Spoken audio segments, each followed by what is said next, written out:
Questão que você tocou no assunto Wallace, que a gente pode conversar com o Michel que também. teve nessa. A gente intercala aqui, que eu tô cheio de coisa para perguntar aqui também. Às vezes a torcida imagina uma coisa e torna aquilo uma verdade absoluta. E às vezes o que acontece no vestiário não é bem aquilo.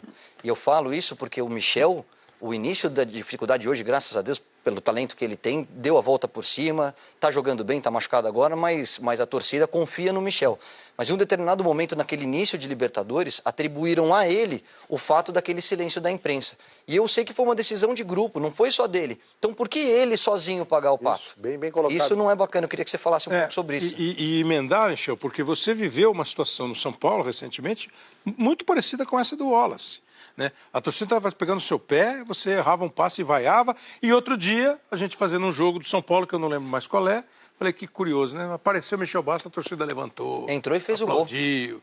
Eu não lembro mais qual é o jogo, mas assim, a torcida... Acho que vocês estão falando do jogo contra o Atlético, então. Não, acho que aqui, talvez, pode ser, não sei. Eu sei que teve um jogo, depois de ser vaiado, eu achei que ele ia sair do São Paulo, de repente a torcida voltou a ter o Michel Bastos, que foi o ano passado um dos bons jogadores do São Paulo, fez num ano difícil. Talvez o gol mais bonito do campeonato. Sim, o que não quer dizer assim, que o Wallace sempre jogou bem no Flamengo, que o Michel Bastos sempre jogou bem no São Paulo. A diferença é que o Wallace é um pouco mais cascudo, digamos assim, agora, pela história. A época que ele foi criticado, ele não estava jogando direito. E acho que não é só a torcida. Acho que a gente também, às vezes, faz um barulho e que acaba esse barulho ressoando, entendeu? Maravilha, mas então, Michel, essa foi uma Você está parecendo o Faustão agora. Eu estou parecendo o Faustão, só não, Faustão faz assim. Rookie, né? E Faustão, ele usa aquela cartelinha assim, né? Faz anotações. Vamos agora! Assim, E aí, é agora, essa letra maldita! Letra maldita! Letra, não entendo a minha letra. Genial, Fausto Silva, genial. Porque é um momento, assim, bem bacana que está acontecendo contigo, porque é uma demonstração clara também, para qualquer atividade, não é só no esporte, mas no futebol, de que às vezes é preciso ter um pouco de entendimento do que está acontecendo, né? Porque, bom, gente, o Michel foi titular de Copa do Mundo, o Michel tem uma história no futebol de técnica, de talento, que é indiscutível. O ano passado, o cara foi talvez o principal jogador, né? No segundo semestre ali, a gente teve bons momentos com outros também, mas né, teve todo aquele envolvimento da despedida do Rogério e tal, mas...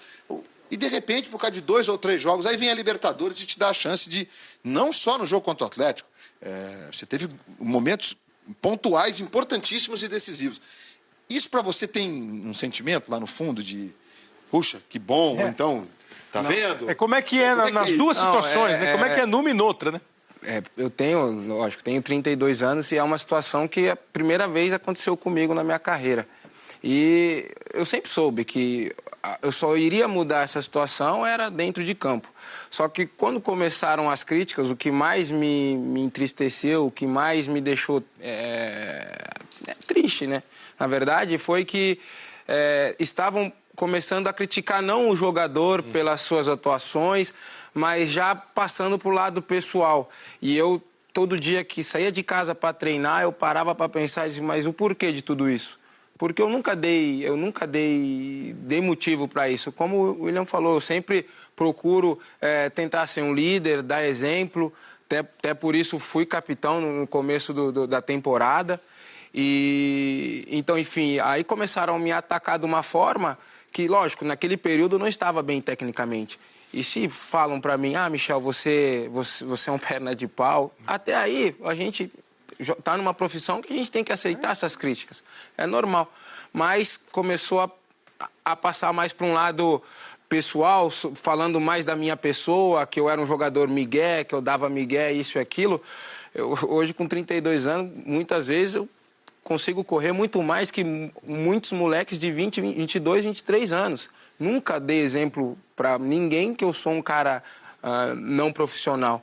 Então isso me doía. Por exemplo, onde mais me doeu foi quando eu cheguei em casa e meu filho chega para mim e fala: pai, é verdade que você é isso e aquilo? Meus coleguinhas estão falando isso para mim, isso na escola. Então, aquilo ali me doeu. Te revoltou, né, Michel? Não, me revoltou. Teve um momento que você perdeu a paciência. Eu, sinceramente, nunca tive intenção de sair do São Paulo, mas a situação, né, começou a ir para um lado que eu via que talvez, se eu não conseguisse mudar naquele momento, eu teria que sair. Não tinha como. Foi o que aconteceu com o Wallace. Foi exatamente o que aconteceu com o Wallace. O Wallace teve que desistir. Mas É triste, perdão, é triste. Eu tenho que usar isso aqui. É triste. Uma diferença grande aí. O Wallace é cá entre nós, com toda sinceridade, um cara bacana e tal, mas é um jogador esforçado, é um zagueiro esforçado, bastante limitado. O Michel é um jogador talentoso. Todo mundo sabe que isso é bom de bola, não é de hoje. Mas você não errou em algum momento? Eu não tenho certeza do que eu vou falar, mas eu lembro alguma coisa, que a minha família está cheia de São Paulino, né? Eles vão no estádio, aplaudem, xinga, 5 minutos eles vão de lá. Que tem São Paulino na família. Mas teve um momento que você fez algum gesto para a torcida?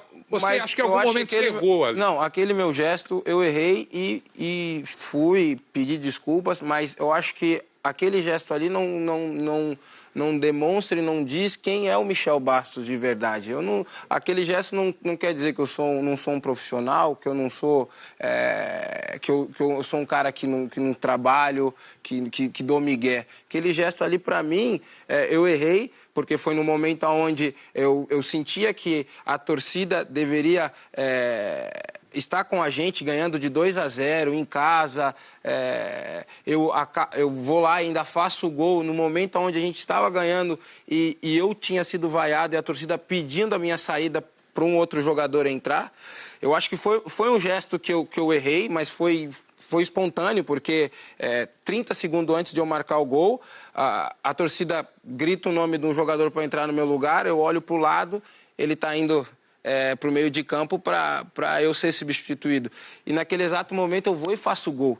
Então eu estava naquele momento... É uma explosão que tem o cara... É uma explosão e saiu. Eu acho que aquele gesto ali me prejudicou um pouco, com certeza, mas eu, nas inúmeras vezes, como eu falei, onde eu parei para pensar o porquê, eu pensava, não, peraí, eles podem me falarem de mim de uma outra forma ou diretamente desse gesto.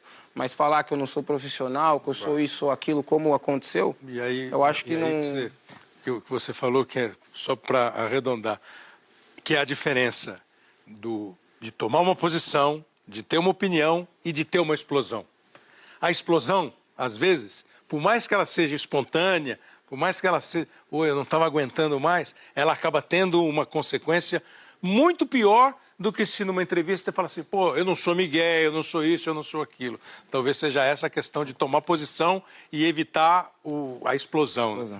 Não, o gesto eu dei... Na hora que eu ainda fui pro vestiário, eu tinha consciência de que aquele gesto não foi o melhor. Que aquele silêncio ia fazer barulho. Não, ia fazer barulho, ainda mais... A gente sabe, ainda mais eu, né, naquele momento dentro de São Paulo, sempre fui querido pelos torcedores, nunca tive problema com ninguém, enfim. Então eu sabia que por ser o Michel Bastos, aquilo ia ter uma repercussão muito grande. Por isso que logo em seguida eu tentei, né, com uma nota, me desculpar, mas eu sabia que aquilo ali eu corria um risco de ter uma represália um pouco... não esperava no tamanho que foi. Mas, enfim, hoje, graças a Deus... Chegou num ponto que você falou assim, acho que vou ter que sair. Você se viu fora do São Paulo? Eu nunca tive a intenção de sair, isso... Não, por causa de toda essa confusão. Mas, não, pensei. Falou assim, o ambiente ficou insustentável. Não tem como... Porque ficar em dúvida. Você pega na bola, a torcida leva apito pro estádio, toda vez que você pega na bola, pum, apita. Você vai bater um pênalti, é um pênalti que pode dar a vitória pro teu time, a torcida vai lá e apita. Aí você se diz, caramba, o negócio não tá bom. Porque eu tô num momento aqui, um pênalti, onde se eu faço gol, eu ajudo a minha equipe e, ao mesmo tempo, uma parte da torcida, que é uma minoria, que era uma minoria, está me atrapalhando a minha concentração para eu poder fazer o gol. Ali, nesses momentos, eu pensava, cara, o negócio é pesado, não é nada... E você sentia isso só no estádio ou começou a fazer parte da tua vida? Não, alguns torcedores na rua vinham, falavam e tal, e por isso eu muitas vezes cheguei a conversar com o meu empresário, falou, se realmente... E naquele momento começou a chegar muitas propostas e eu, por respeito ao São Paulo também, nenhuma vez eu cheguei para um clube ou outro, falei, não, eu quero ir, eu vou discutir salário ou algo assim. Eu sempre dei prioridade em tentar mudar a situação. E ficou na paz? Muito bem. Ficou, graças a Deus. Preciso fazer... Tudo isso ou vocês que resolveram Vamos assumir aqui, vamos jogar o que a gente sabe. Acho que ambas as partes. Acho que o treinador chegou e impôs o método dele e nós, jogadores, a gente acatou. E, como o William falou, o Bausa, ele propôs um método de trabalho que os jogadores acataram. Então, acho que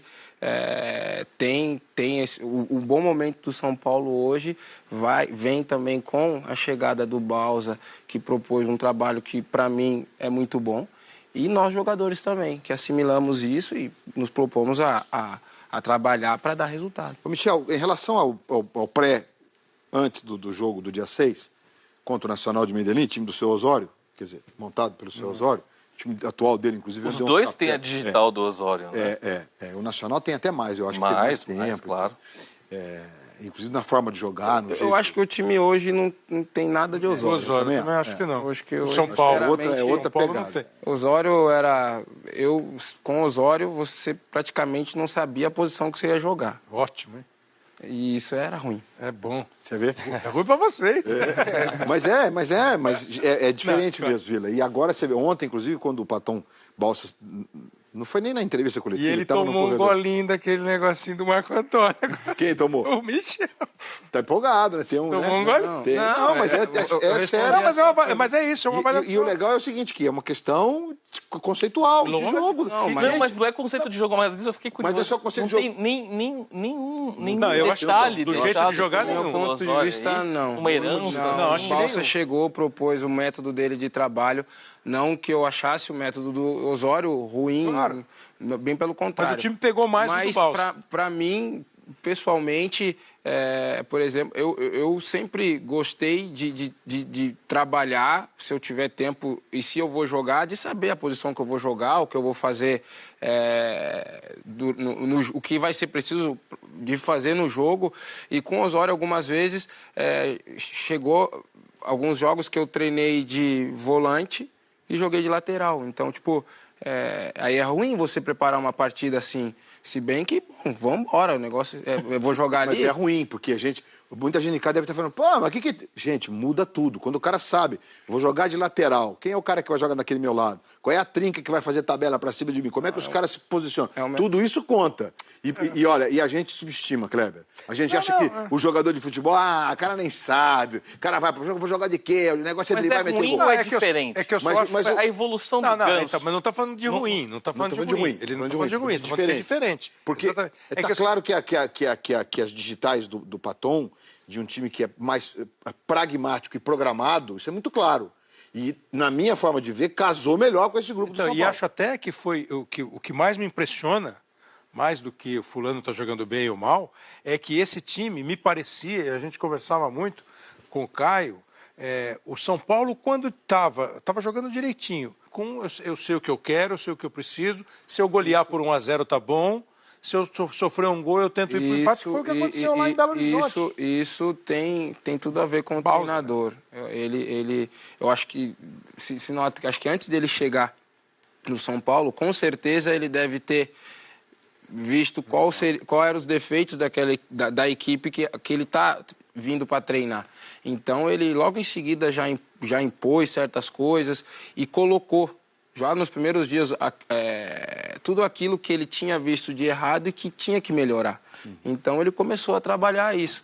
E eu acho que o grupo do São Paulo hoje tem muita coisa que é muito positiva. Por exemplo, vou dar um exemplo que é o fato dele, alguns jogos, ter deixado o Ganso no banco, porque ele achava que naquele momento seria mais útil um outro jogador que talvez marcasse mais. E você via nos jogos onde o Ganso estava no banco, ele lá no banco, ajudando o time, não fazendo cara feia por estar fora de um jogo de Libertadores importante. Então, muitas vezes, isso, dependendo de um treinador que não consegue colocar na cabeça do jogador o porquê que ele tá saindo da equipe, pode dar um problema. Então, acho que o Bausa hoje ele conseguiu impor dentro do São Paulo que certas situações, certas decisões... Só uma liderança para daqui a pouco, né? Sim, porque eu preciso fazer um intervalo, que a gente está com 2 netos. Aqui, só lembrar que o time do Osório ontem deu um show no Uruguai, ganhou de 3-1. Ele parece ter uma liderança. E o time do Brasil, com o treinador que é tudo certinho, Deus me livre. O Balsa me parece ter uma liderança muito grande. grande, mas eu sou absolutamente admirador do trabalho do Osório. Acho que se o Osório tivesse continuado e vocês tivessem comprado a ideia, você ia ser muito... Não, então... Eu também... Não continuou também porque não foi o São Paulo. Sim, ele foi pro México. Mas eu preciso encerrar esse bloco agora. Você ia ser bom lateral, bom meia e bom atacante. Não, ele é bom lateral, bom meio, bom atacante. Falar de seleção. Eu queria só fazer uma perguntinha pro Michel sobre seleção, tá. mas é ligeiro. Maravilha, Michel, porque a gente tá nos últimos 3 minutos. Por que o futebol... se eu estiver vendo errado, mas eu já tenho conversado. Por que no mundo do futebol, quase no mundo inteiro, os jogadores, quando perdem a bola, um time corre para frente e aqui no Brasil a gente continua correndo para trás? Você fala mais do... Você tá com a bola, perde a bola. Quando você perde a bola na Europa, todo mundo vai para cima do cara que tomou a bola. Tem aqueles 6 segundos, Então, vamos recuperar em 6 segundos. Isso eu acho que é uma característica do futebol no brasileiro, eu acho. Porque na Europa, por exemplo, onde eu joguei, sempre foi aquele negócio de você perder a bola e logo em seguida você recuperar ela. Não te faz eu joguei num campeonato alemão, que já vi treinador sacar. Porque o cara não ia. Porque o cara perdeu uma bola, não tentou recuperar, tomou uma dura. Na segunda, não foi. Saca. Tchau. Então, quer dizer, eu acho que isso, aqui no Brasil, realmente eu reparei isso quando eu voltei, que muitas vezes você perde a bola, a primeira coisa que o jogador faz, reclama e corre pra trás. E vambora. Não, tipo, aí eu acho que você se desgasta mais muitas vezes, porque se você já instantaneamente você vai ter que dar um pique. São 5 metros. Aí depois você vai ter que dar um pique para trás, muito mais distante, muito mais longo. Mas isso acho que é uma característica já do futebol brasileiro. Né? Para finalizar aqui, bom, aqui você vai assinar para mim, mas Projeto Libertadores. A tua contusão como é que tá? Cara, tá melhor, graças a Deus. A gente tá... Espera que semana que vem eu possa estar treinando com um grupo. Ah, você espera atuar bem antes do jogo. Porque eu tive uma lesão, um estiramento, né? Que abriu um pouco a musculatura. Grau 1? Quase ali, grau 2. Foi bem... Porque eu joguei 3 partidas com lesionado praticamente, né? Com estiramento. E no jogo contra o Atlético acabou agravando um pouco mais. A gente está no tempo certo, só que a gente priorizou tá 100% para não ter problema de voltar, de ir a campo e ter que voltar. Claro. Tratar. Um mês hoje pro jogo.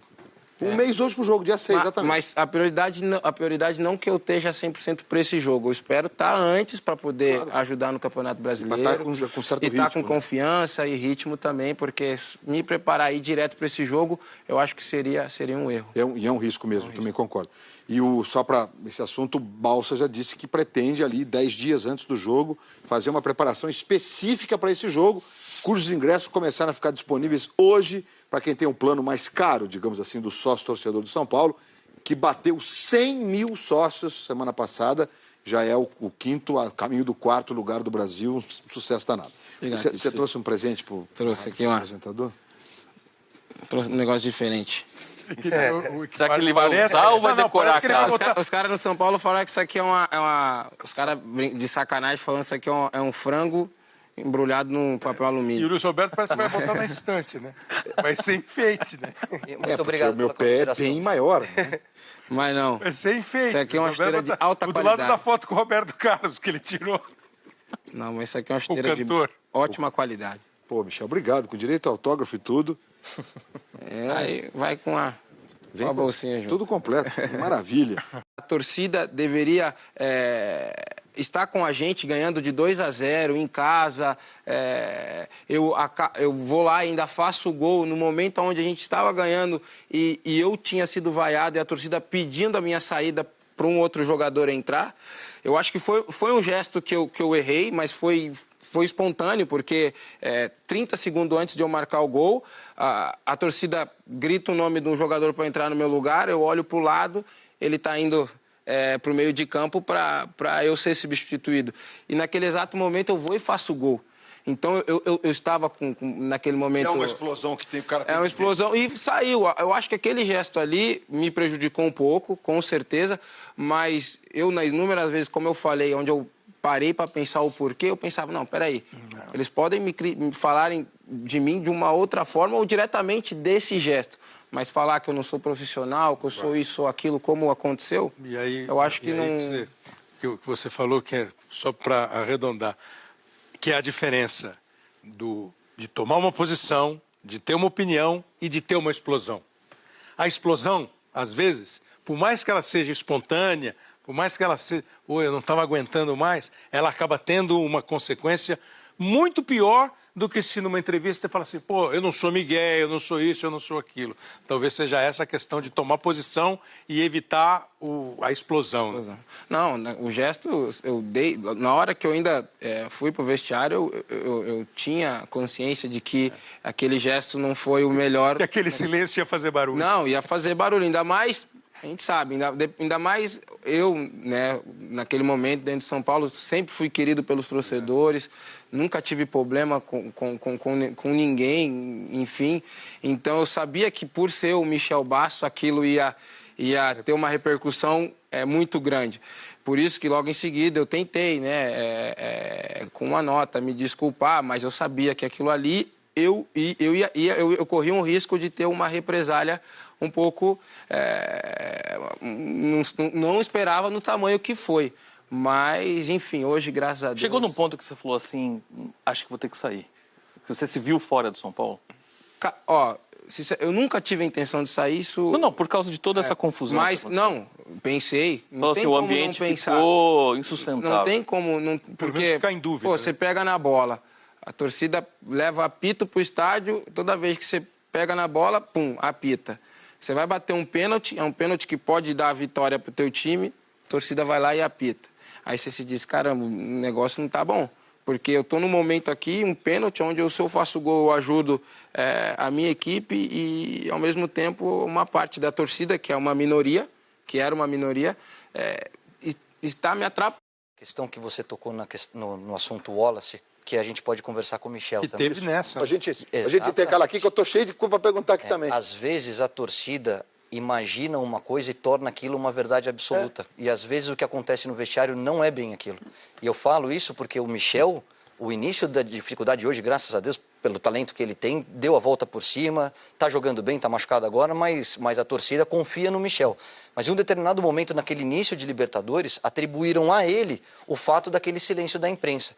E eu sei que foi uma decisão de grupo, não foi só dele. Então por que ele sozinho pagar o pato? Isso, bem colocado. Isso não é bacana, eu queria que você falasse um pouco sobre isso. E emendar, Michel, porque você viveu uma situação no São Paulo recentemente muito parecida com essa do Wallace.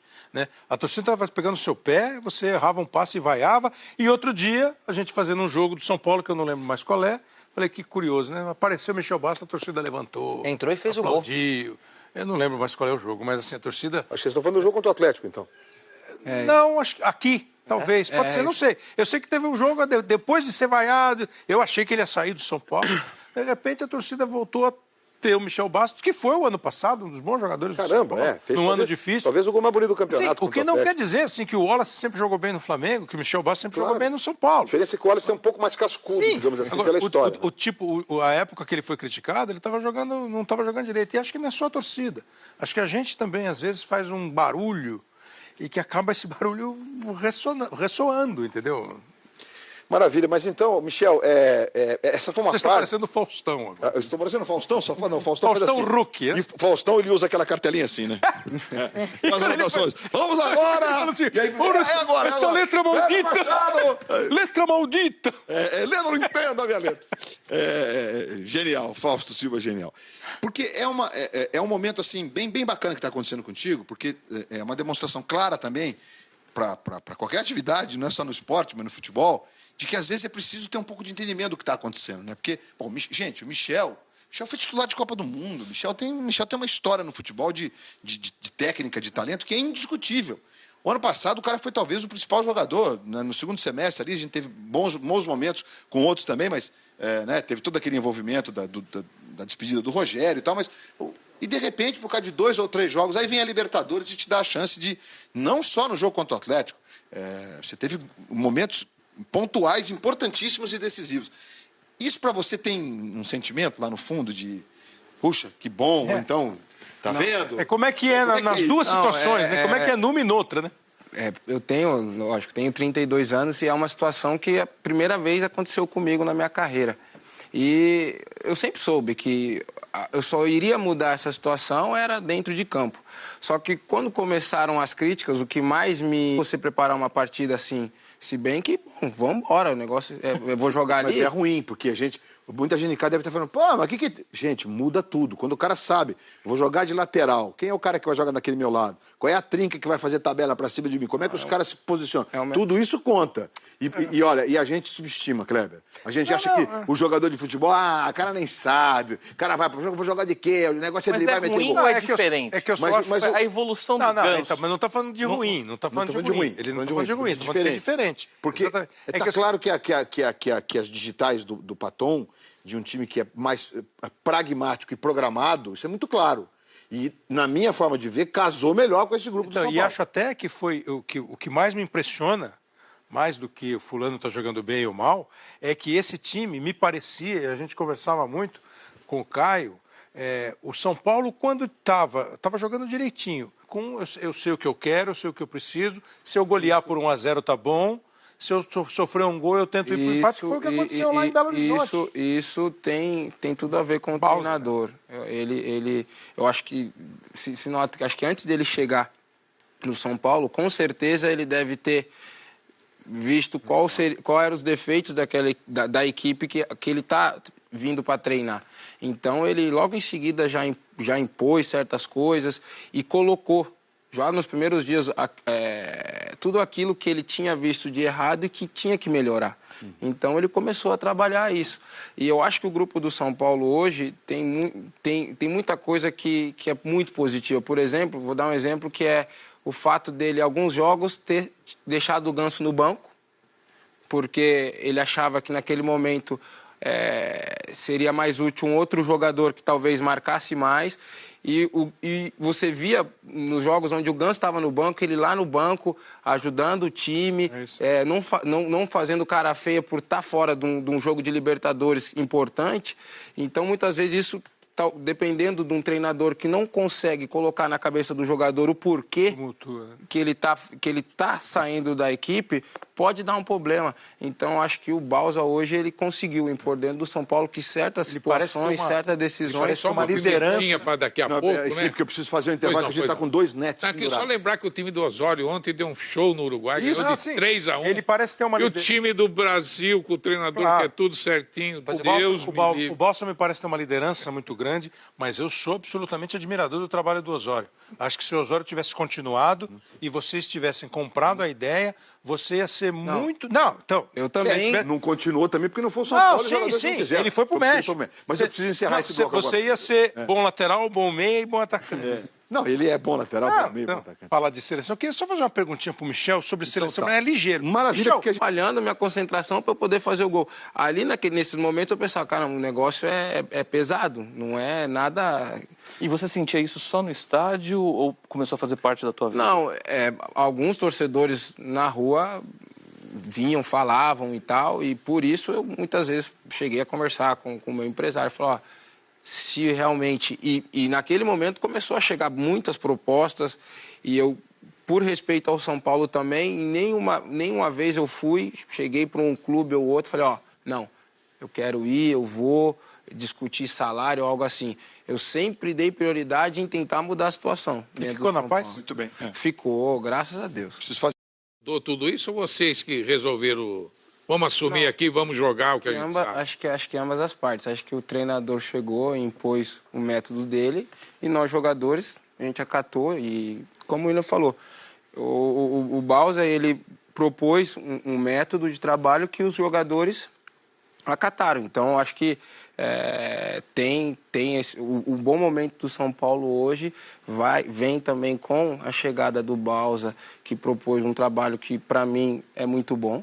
E nós, jogadores também, que assimilamos isso e nos propomos a trabalhar para dar resultado. Ô Michel, em relação ao antes do jogo do dia 6, contra o Nacional de Medellín, time do seu Osório, quer dizer, montado pelo seu Osório, o time atual dele, inclusive... Os dois têm a digital do Osório, né? O Nacional tem até mais, eu acho mais, que tem mais tempo. Claro.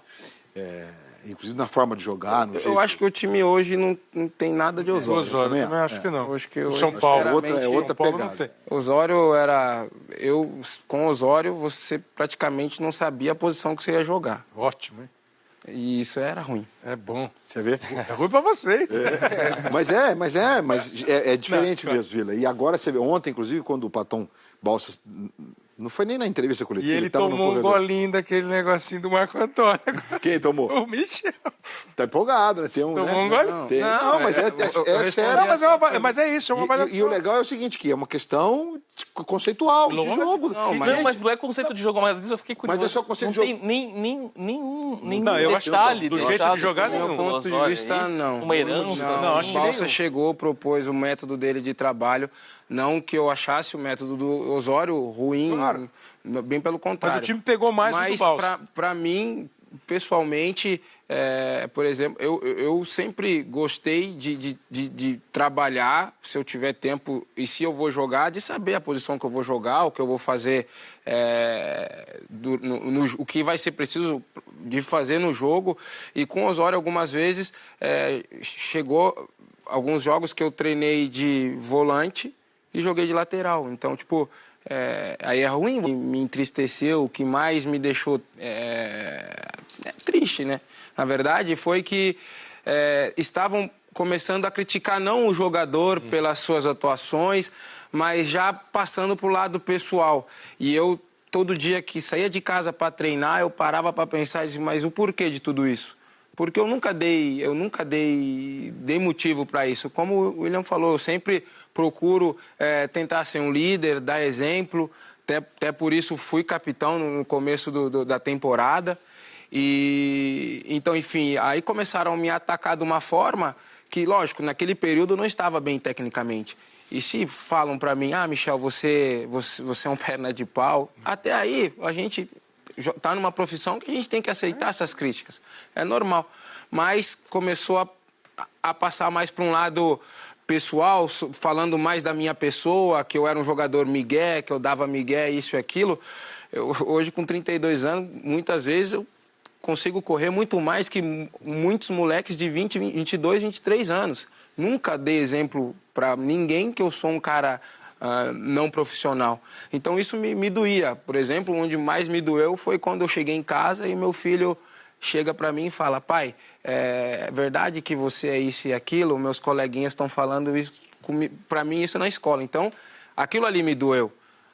Te revoltou, né, Michel? Não, me revoltou. Teve um momento que você perdeu a paciência. Eu, sinceramente, nunca tive intenção de sair do São Paulo, mas a situação, né, começou a ir para um lado que eu via que talvez se eu não conseguisse mudar naquele momento, eu teria que sair. Não tinha como. Foi o que aconteceu com o Wallace. Foi exatamente o que aconteceu com o Wallace. O Wallace teve que desistir. Mas acho É triste. eu vejo tenho que usar isso aqui. É triste. Uma diferença Fala. grande aí. O Wallace é cá entre nós, com toda sinceridade, um cara bacana e tal, mas é um jogador esforçado, é um zagueiro esforçado, bastante limitado. O Michel é um jogador talentoso. Todo mundo sabe que isso é bom de bola, não é de hoje. Mas você não errou em algum momento? Eu não tenho certeza do que eu vou falar, mas eu lembro alguma coisa, que a minha família está cheia de São Paulino, né? Eles vão no estádio, aplaudem, xinga. 5 minutos eles vão de lá. O que tem São Paulino na família. Mas teve um momento que você fez algum gesto para a torcida. Você acha que em algum momento você errou ali? Não, aquele meu gesto eu errei e fui pedir desculpas, mas eu acho que aquele gesto ali não demonstra e não diz quem é o Michel Bastos de verdade. Aquele gesto não quer dizer que eu não sou um profissional, que eu não sou que eu sou um cara que não trabalho, que dou migué. Aquele gesto ali, para mim, eu errei, porque foi no momento onde eu sentia que